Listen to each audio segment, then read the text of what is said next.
with colleagues from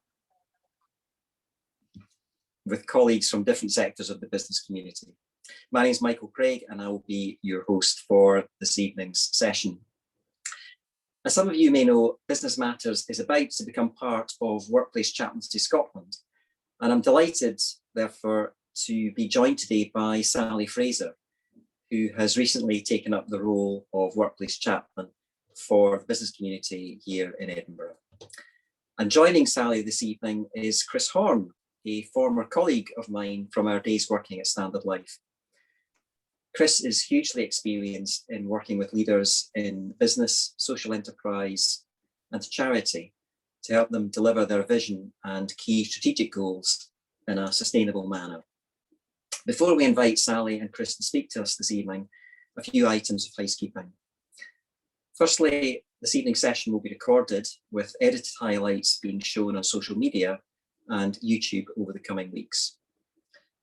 Secondly, please remember to switch off your microphones so our speakers can be heard clearly and without distraction. And thirdly, please do participate in tonight's discussion by using the chat function on Zoom. And my Business Matters colleague, Eric Smith, will be keeping a close eye on the contributions from the audience. And I'll be inviting Eric to share some of your thoughts and questions after we've heard from Sally and Chris. So without further ado, let me welcome our guests this evening. Sally, Chris, it's great to see you both. As you know, over recent months, we've been exploring what the future of work might look like as we come through the disruption and the innovation that we've experienced over the past year. We've been looking at this topic under the 3 R's of resilience, reskilling, and relationships. And we've heard from our previous guests on what they think will be important as we recover from the coronavirus pandemic. And in this evening's session, I'm hoping that we can develop these themes further, but from a practical perspective, and in particular, the support and the help that is available to people as they seek to adapt to the changing landscape. So Sally, if I can turn to you first, in your role as a chaplain, you must see many people who are struggling to cope with the challenges that the world presents. Remaining resilient and enjoying good mental health must presumably be very difficult if individuals are facing concerns over their job prospects, the education of their children, and managing the basics of day-to-day living. So from your perspective, what are the main issues that are affecting people's mental well-being as we come through the pandemic? And what help and support is available to people to overcome these challenges? Thank you, Michael. I would say, from my perspective, one of the really big well-being challenges is prolonged uncertainty. You know, people have been living with uncertainty and being not quite settled for a long time. So people are incredibly resilient and upbeat, and certainly the people I speak to, they're happy to be at work. They're very grateful to have the opportunity to work, but that, you know, it's hard to settle into routines. It's hard to know what's going to happen. People don't know whether things are, you know, going to go backwards again. And, you know, people, if their places of work are getting busier and trade's good, then, you know, in some ways that's really positive, but also that's stressful because they're adapting to being busy again. You know, people might be speaking to people when they've been locked down for months, so that's quite difficult. So I think that change and lack of routine is difficult. Also, there's a sort of isolation, and I would say that isolation can be quite, you know, in quite a sort of practical way, in that if people are working and then going home to be by themselves a lot, you know, because their usual social structures aren't there, that's quite isolating. Or the things that they normally do to take care of themselves and relax might not be available. You know, for example, you know, it is getting better, but things like cinema or music concerts, or the things that people look forward to and pencil in, you know, and people don't know whether they're going to be able to go on holiday, that sort of thing, you know, they're big things that we like to have to, you know, in our lives to look forward to. and also in terms of practical isolation, people's shift patterns might be changing to have less people in the workplace, but that means you might be working on your own more than you used to. And the social areas of workplaces are they all look a bit like sort of exam halls now. They're sort of isolated tables and things. So that, that interaction or that lack of interaction is challenging. But also I think there's an isolation in the fact that one thing that's quite remarkable speaking to people is there's not two people with the same experience. There's not, no one is experiencing the same thing as the person next to them, because they might have worked completely different patterns, or they might have been furloughed for some of it and not for others. But also one person might have lived with their elderly mother, and another person might be not particularly anxious about the virus. So there's a huge range of experiences, and I think the lack of shared experience is quite isolating, even though in some ways it's the same thing happening to everyone.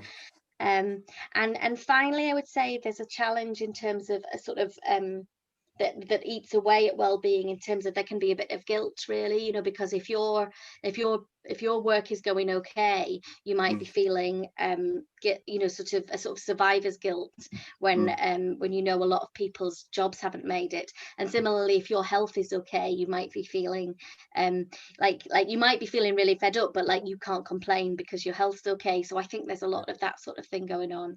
So all of those things I would say would be the well-being challenges. The positives in terms of the support available is, I really think there's quite workplaces seem to be incredibly supportive, but also there's a huge shift in understanding the importance of well-being, I think, in a way that wasn't around before. People are understanding things about taking care of themselves, and I think a lot of organizations are placing well-being much higher up the agenda. And I certainly feel, going in as chaplain, that there's an appreciation for listening and hearing people and just talking to people, which I think has probably been increased by the current situation. That's interesting, what you're saying there, Sally, and the fact that, as you say, that no two people have got exactly the same experience. From the point of view of someone like yourself who's trying to provide or be of practical help and support, I mean, that in of itself must be quite challenging for you. Perhaps, although, because for the most part I'm only listening, and that seems to be all that's needed, actually. Or in a way, I can help by just saying it's not the same, so if someone says, oh, you must have heard all this before, I can say, well, actually it's different for everyone, and actually that's a bit of a relief to people. So I think in a way that that's quite a helpful thing, really, or it's something that it feels quite a privilege to be able to reassure people that there's a million different experiences out there. So that availability, if you like, to be a listening ear is something that you're finding in practical terms is, if anything, almost the most valuable thing that you and we can offer in the present circumstances. I believe so. Yes. I think just listening, remembering that some people don't get to talk to anyone at the moment, and just we've been trying to do an outdoor listening post, actually, and I've spoken to a couple of people doing that and thought, you might go quite a few days without speaking to someone, and or if people are new to the area. I've spoken to people who've been living in the city a year, but they won't have made any friends yet, so I think that does feel to me like the most valuable thing at the moment. Great. Well, thanks for the moment, Sally. We'll come back to you in a few minutes, but Chris, if I can turn to you now regarding the issue of reskilling and upskilling the workforce of Scotland as a necessary enabler for the rebuilding of our economy. What are your thoughts and recommendations on how business leaders and companies can achieve this in practice? And what do you think this means for individuals who are concerned about the changing landscape for sustainable and fairly paid jobs? It's an interesting question, and I think it's a question that we need to start by reflecting on what's just been over the last 18 months or so, in the sense that especially for anyone from kind of mid-career onwards, as we all appear to be on this screen, that we're in a place where we maybe don't feel we learn quite as quickly as some of the youngsters sometimes. But actually, over the last 18 months, the level of innovation and the level of change that's happened in all workplaces has just been quite incredible. And especially for smaller workplaces, there's been remarkable ways of, well, how do you run a business? How do you keep your business going when you can't see your staff, or when you need to fund it in a new way, and all these different things? And we've all had to learn Zoom and all the rest of it that most of us were not used to. I know in my other life, I'm a councillor in West Lothian Council, and watching some of our 70 and 80-year-old characters who weren't so good on technology get to grips with how they did online council meetings and online voting and all these kinds of things, just showed we can all do it, no matter how much we've used technology. So I think we take that as a confidence builder at the start. The next part that I would comment is something that I've been saying to youngsters now for a few years. If we go back maybe 20 years or so, we didn't have some of the tech industry that we've got now, because some of the technology just didn't exist, and lots of jobs have appeared in the last 15, 20 years. And so what I would have said to youngsters over the recent years is, what you need to be is, you need to be in a place where you can learn throughout your career, where you've got a base set of skills that include technology as part of it, but probably some other skills as well, but where you have a degree of resilience to be able to change and adapt to what the circumstances are, and to be able to look around you at what the opportunities might be coming forward. And I think, to be honest, it's no different just now in that respect, except it's now come to all of us and not just the youngsters, that as we look, some of the roles are going to be much the same as they were before probably, but some of the roles are quite different.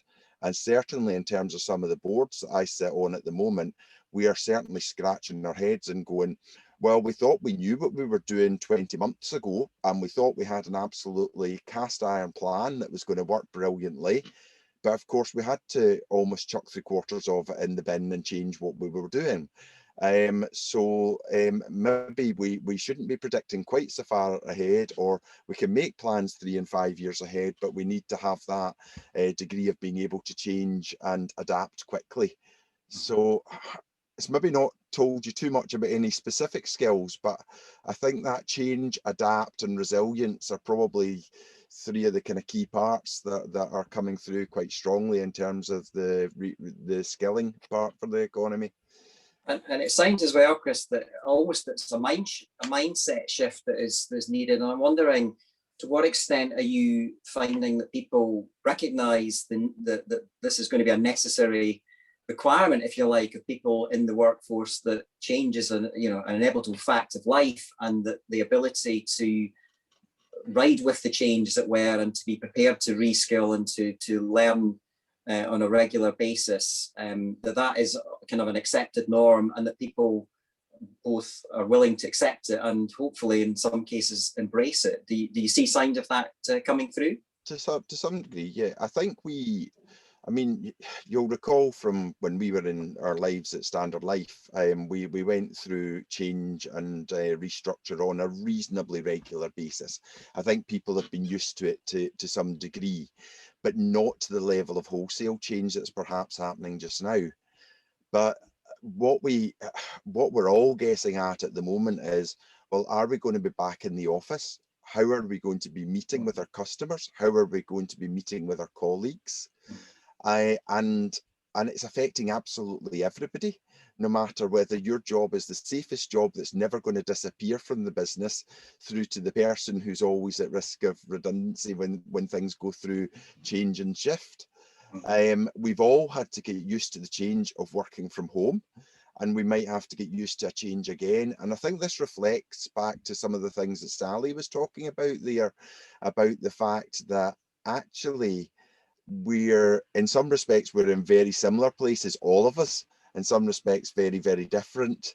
And it's been able to take that breath and I suppose chat it through with other colleagues and other people, and just see kind of what is the kind of best way forward. But yeah, I think even those who were in the most stable roles in the past, I think are very much ready that there has to be change. How they cope with it and how they deal with it emotionally is another matter, and I think that could be challenging for many people. But I think people are realizing that's just where we are now. Yeah, we can perhaps explore a little bit later this evening, Chris, in terms of what support and help people can get to sort of manage or accommodate those sorts of changes. And thank you to those that are sending questions through the chat function, which we will return to in a few minutes. But I'm wondering just if we can just close this section off just for a moment or two by considering our third R, which is to do with relationships. And I think we all recognize the importance of our networks and our relationships to cope with change, to discuss, to listen, and as much as anything, to maintain our employability and ability to grow as individuals more generally. In the new post-COVID world of remote or hybrid working, digital economy, concerns over climate change, I mean, what would you say are the most important relationships that people should prioritize? What would be the networks of the future that people are most likely to gravitate towards? And do organisations such as Workplace Chaplaincy Scotland and Business Matters have a role to play in this new world? And perhaps, Sally, if you want to pick up that first, and then I'll come back to get your response, Chris. Yeah, sure. Thank you, Michael. I think, this would only be my sense, this would only be an inkling that relationships, close relationships, seem to have only got more important to people, and actually there's a sort of shift in priorities of, all of our worlds have kind of shrunk a bit, but there's some things we don't want to go back to being perhaps as busy as we were before, or having less time with our families or less time at home. And I think there's something quite lovely in that, or it might be that being apart from certain other people has made us realize the value of those relationships. So I think there's what we might have taken for granted, and realized that we can't anymore, and has really perhaps changed attitudes. And I think how we respond to that as organizations is going to be really interesting. I was really struck by Chris using the word adapt, and I think I think as organizations we need to be thinking how we support people in their lives and their relationships, and also be prepared to adapt and be prepared to ask questions and listen, because I don't know actually what is going to be some of the most helpful things we can do. But I think to ask and say, what would be helpful, what can we do to support you? What do you think would be helpful? What do you need? And then for us as organizations to be prepared to move with that and to listen, I think is going to be really important. And that sort of adaptiveness and change, and working together with that, and we might as organizations be connecting people so that people know they're there, when they know what's available, if they need, but maybe the way we're operating in terms of people's time might be different. Super, thanks, Sally. Chris, what are your thoughts on that? My first reaction when you asked the question about the prioritizing relationships, I think it's been more to the fore of late has been the home relationships, as a father and as a husband. So I know that's not directly in the workplace, but it's part of the life, and it's part of the big investment that any parent and husband or wife makes during their lives. And I think for me, as someone who works quite a few evenings normally and is out and about quite a lot, actually having that change in working practice where I've been able to be at home a bit more and a bit more involved in, or differently involved in family activities, has been a good thing, and I want to continue prioritising that, much as I know it'll change again as we move into a kind of new normal, whatever that looks like. I think for those of us who continue home working, I think that it's still going to be very important to focus on our teams and the people around us who are the as the Q12 stuff from Gallup would have put it a few years ago, who are our friends in the workplace, who are the key relationships in the workplace. And it brings me to a session I did last week with one of the better known banks, where I was working with their risk team, talking about mental health, depression, suicide, and tackling feelings and being able to talk to each other. We had a very good workshop, and just brought out something that Sally mentioned a bit earlier on, which is just that people are so willing at the moment to be able to talk and to have that support, and the companies are much better able to, or willing to, put forward the voice that says we are not only happy to support, but they're seeing it in practical terms as well. So that's been fantastic to see there, and I hope it's reflected in other businesses as well. But I think we probably need to kind of more consciously make some of the other relationships now. But we've probably recognised who are our friends in the workplace, who's the person that you pick up with for the Zoom coffee once a week or whatever, that's kept you going when you've been driven up the wall for being in the same four walls over the piece. And yeah, so I think, I mean, there's obviously the professional networks, but I think there is something, and there, I mean, I'm going to speak for it absolutely in terms of business matters, workplace chaplaincy. I think it might look different as to how it engages, and that it might not be the city centre type meetings perhaps. But I think there's absolutely a role, and possibly more so a role, because especially if you're working from home, maybe relationships a bit more frayed because you're beside the same people all the time, and just to be able to talk to some other people who are experiencing some of the same things as you, I think is going to be incredibly important, and has to be something we prioritise for our own well-being. Great, thank you both. We're starting to get a number of questions coming through the chat function, so why don't we open it up now to a broader discussion, and let me hand now over to Eric to facilitate that next part of our interview this evening. Over to you, Eric. Thanks, Michael. Thank you, everybody. You're keeping me far busier this time than the previous two, which is absolutely wonderful. Just jumping back, let's jump back to the resilience topic, because there was a comment from somebody that they absolutely found it really helpful when Sally talking about the fact that everyone's COVID is different, and we sometimes forget that. But there was a couple of questions around this, and obviously Sally, you first, but then Chris, if you want to chip in. Do you think that workplace empathy has grown in COVID or has got worse? You know, people relating to one another, whether they are still in face-to-face or whether they're working remotely. Do you think empathy suffered? Do you think it's maybe got a little bit better? Sally, what do you think? My instincts would say better. I would say people have got more empathetic in this situation. Yeah. Chris, what about you? Generally speaking, better, but on occasion where there's someone who wasn't good in the first place, sometimes the bad aspects have been absolutely emphasized. Yeah, I think that's probably fair. I mean, from my own experience, not in a work context now, but in meetings, I have had a couple of people who just have basically refused to take part in Zoom, not because they were being awkward, but just because they didn't feel comfortable, they didn't feel supported. So that's that. A kind of related question to that. Chris was very tactful earlier on. He did talk about the fact that most people on the call tonight seem to be mid-career. But the question is what are the two of you again? Have you found in general that older or younger folks seem to be struggling more with the resilience during this pandemic? Sally?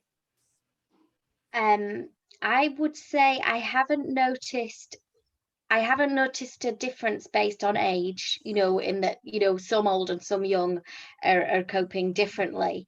I would think the one thing that makes a big difference is whether people have got children or not. I think if people with children, that is, they're the people who I speak to who've really struggled, perhaps, or statistically, of all the people I talk to, the ones that have struggled most might be the ones with children, or the ones who are completely on their own. I think if you're completely on your own, away from any family, so yeah, so I would say they would be the two groups, not so much about age, but about people's situations that's made a difference. That's interesting. Chris, any thoughts? Yeah, I would concur with what Sally said about personal circumstance definitely being the biggest factor. However, what I would say about age is that it seems to be different things that are affecting people depending on whether you're older or younger. So if you go towards the older end, it's maybe more about, am I safe to go out? What conditions have I got? And how is that impacted by if I was to come into contact with somebody with COVID? Whereas younger, I'm more indestructible, so I can go out, but I'm missing my trip to the pub, or I'm missing my trip to this or that, and how am I going to get that back, and the sociable aspects. So it's kind of different demands, different things for different people. Interesting, Sally, just a minute ago there, you said it's those, I absolutely can understand with children that are finding it tough, but those who are just on their own. And when you were speaking in the first instance, you talked about setting up, I think you called it an outside listening post, and it just sort of flagged in my mind. Are there any other outlets that you could sort of recommend where people would even just be able to talk and sort of get things off their chest, be able to say how they're feeling and release some of the tension? I think there are listening posts in various places, and I think there'll be more of that kind of thing coming. And I know there's a lot of very good helplines as well, telephone lines available for people to just talk. Yeah, I'm sure on a local level there's probably quite a few things going on, but I am aware that there's 24-hour phone lines and things for people who do sort of need that people to talk to, and I'm aware that schools are very good at having people on hand and things like that, so I do think there is an understanding of the need to talk. Yeah, certainly. I've noticed much more on the radio. I tend to be one of these people in the mornings that tunes into Good Morning Scotland and just absorbs what they're doing. With my leisurely start to the day now, I'm retired. And there's been a lot more chat and a lot more recognition of the importance of mental health and that, which is good. Can I jump into the reskilling area? And just to warn you, Chris, I'm going to pin you down on something in a minute or two. But there was a fascinating question put in the chat about not so much reskilling within the workplace, but it said this. It says, with changes to work practices, the definition of community appears to have changed as more people spend more time where they live. Do you think this is a positive step for local communities and the impact this has? So have you noticed it? What do you think? Start with you, Chris, this time. Oh, definitely 100%. Love this question, and fits with some of the stuff I'm passionate about. But I think I'll start by just noting a quick challenge for it, and just in terms of saying, I think where local communities are absolutely having a revival in some respects, city centres have potentially got a challenge there. You certainly hear about it in the City of London. I think from what I saw in the City of Edinburgh not so long ago, right in the city centre, it's more of a challenge. I live out in Linlithgow, and in Linlithgow we have just agreed a community lease for our former library building, and it's to create a community hub where we'll be able to pilot some projects which are around things like where can people meet together, work together, talk together, these kinds of things, as well as a tool library and other such things. And there's such a degree of interest in what might happen within the community, because there are a lot more people from all different skills and professions and all different backgrounds who are in the town regularly. It's changed the face of volunteering as well, because there's people available who wouldn't have been available before. They might still be working their 9 till 6 or whatever, but because they don't have the commute, they're available a bit earlier in the evening to be able to do something else within the community. There's people who are doing things during the day because they can take a couple of hours out in their lunchtime, whereas their lunchtime might have been spent wandering through Princess Street Gardens before. So Princess Street Gardens is loss, is definitely the towns and villages gain, I would suggest. And I think, I mean, it's fascinating to watch. There's a lot of stuff coming through Scotland's Town Partnership at the moment about how towns, especially the old traditional towns, are going to develop over the coming period.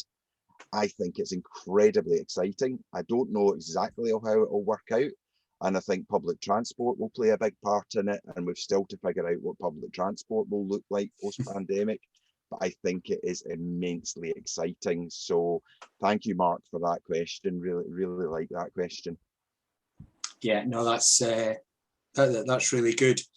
Just to tee you up with the question that I was going to ask you, Chris, it's related to a question that somebody asked about thinking whether or not the move to more tech jobs that you were talking about and the impact that technology has on jobs, whether that's going to affect specific sectors more. And the question was actually, you know, how do you think that might affect hospitality sector once we unlock fully? And I guess linked to that was my question, you know, how do any practical tips on how we become more agile in our career? Can I leave you just to think about that for a little minute and just say that Martin has just popped up in the chat there in response to the listening post. The Bethany Care Van that goes out every evening to Waverley Bridge, the Grass Market, is a listening post for the homeless. Absolutely fantastic. And the comment that many churches offer walk-in cafes, but perhaps getting people to use those facilities is not easy.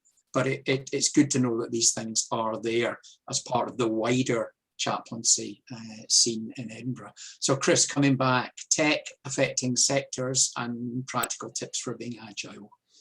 Yeah, I think there's still going to be an awful lot of users of tech who are not necessarily tech experts, but who learn how to use particular systems in the same way that I suppose 30 and 40 years ago, we were moving from paper-based systems to electronic systems and using computers for the first time in some offices.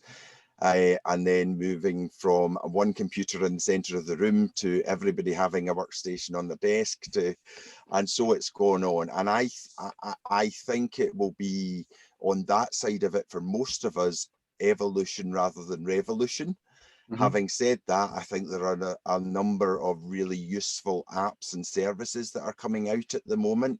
And if you ever wanted to be a technologist, now's the time to do it, because there's lots of exciting things to go and do in that space, especially in the software and online side of it.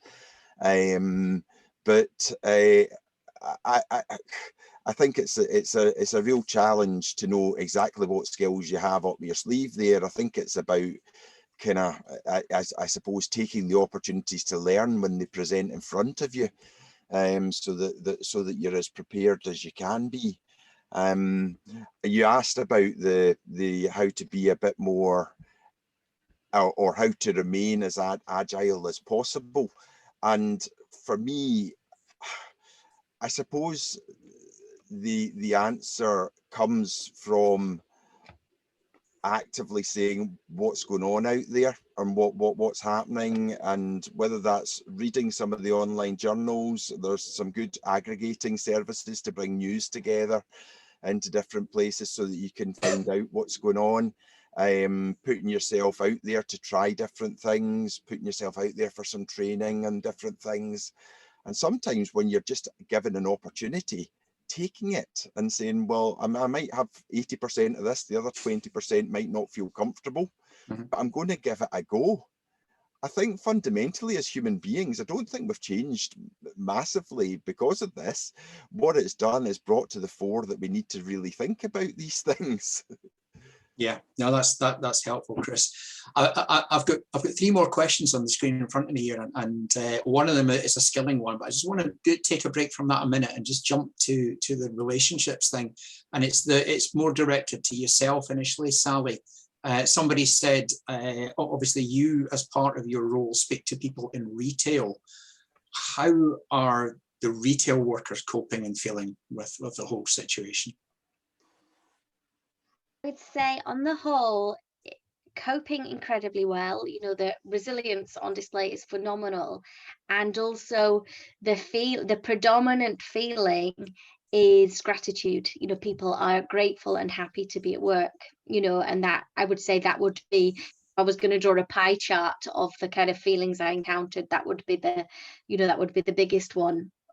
Also, something that I maybe hadn't been as aware of, you know, when we're thinking about how people listen and serve, is that people in retail provide a massive listening to their communities, actually, you know, and people who are, you know, they have regular customers and people who they've built relationships with, who you know, it might be the first trip out a particular elderly lady has made for a whole year is to go and get herself a new perfume and talk to the lady on the counter, you know, who she remembers from before. You know, those relationships are, you know, they might not be something we all think of, but they're really lovely, and I think it's really wonderful to be in retail places and to see that.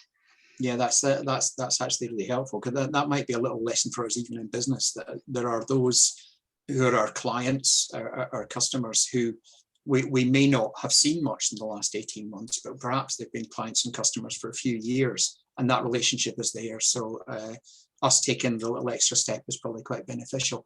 Chris, I'm just conscious of time, so a kind of quick answer to this, and then one final question to you both. Chris, do you see a chicken and egg thing going on with skilling? Do you think businesses perhaps haven't fully worked out what they should skill for, and people are kind of stuck in a limbo going, well, what do I try and learn or not learn? I think there's a bit of that, and I think there's also a bit of not necessarily being confident as to what growth could look like coming out from here as well. And so if you don't know what growth's going to be like, how can you feel confident to make the decisions about which staff and which skills you need to bring on board first of all? And I think that's a real challenge for every business. One of the organisations that I sit on the board of is a leisure trust. And our challenge is the fact that while we've got fitness instructors, a fair bit of that is about inside and maintaining the equipment there. But actually people don't have the confidence to be inside just now. So actually we're thinking more about, well, what can we do in terms of online services? So it's needing a similar but slightly different switch to the set of skills there just now. And we're able to do it by reskilling with the staff that we've got at the moment. But therein lies the challenges, I think, is feeling our way a bit. I'll also pick that up just with the retail side of things. I think just what Sally was saying, one of my best friends was a retail manager on George Street for a number of years and absolutely has relationships. And I think that's one of the key things that's going to remain absolutely constant, certainly in customer facing businesses, is how those relationships are then put out. That's good. It's interesting because that takes us right back round to the very start of the discussion when Sally was talking about the challenges to resilience, and one of them is continued uncertainty. And as you say, if the businesses don't know quite what it's going to be like, how do they plan for it? So just in conclusion, I had a pet peeve at the start of the pandemic because every news broadcaster seemed to go, this is unprecedented. And I thought, that's a totally overused word. My pet peeve now, I've become a grumpy old man. My pet peeve now is when people go on, oh yeah, it's going to be great when we get back to the new normal. And I don't think anybody really knows what the new normal is. But the final question to both of you, somebody's asked, how important do you think, as we unlock, getting back to face-to-face interactions, getting back to the type of events that perhaps Business Matters had before or workplace chaplaincy would do before. How important do you think the face-to-face is in what's lying ahead?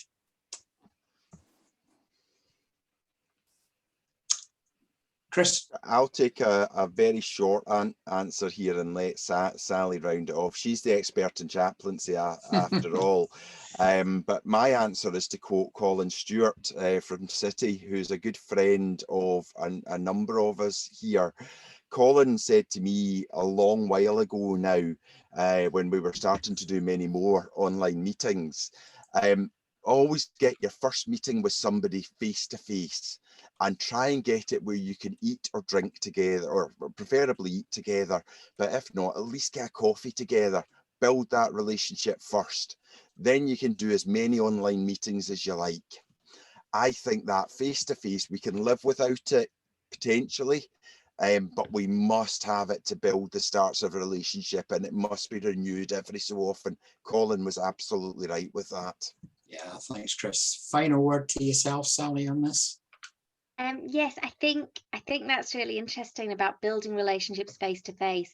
And I think for one-to-one conversations, even the conversations I'm having are masked face to masked face, but they're still, that's still incredibly important for one-to-one.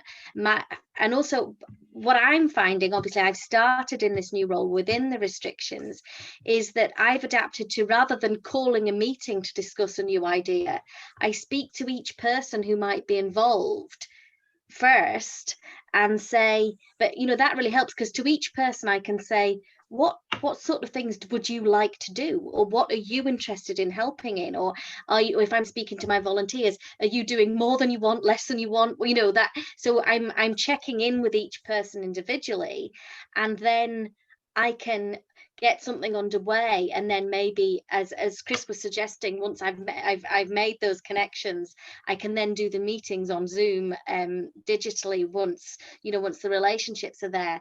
And I think as organizations, while the face-to-face is so important, as I said, people are valuing their time at home more.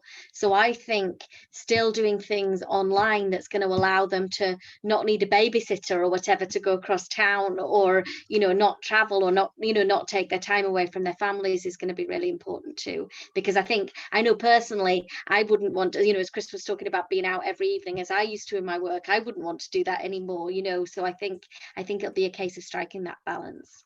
Yeah, great. Thanks both of you. Somebody's just commented that McKinsey are calling the new normal the next normal, and I think I rather like that.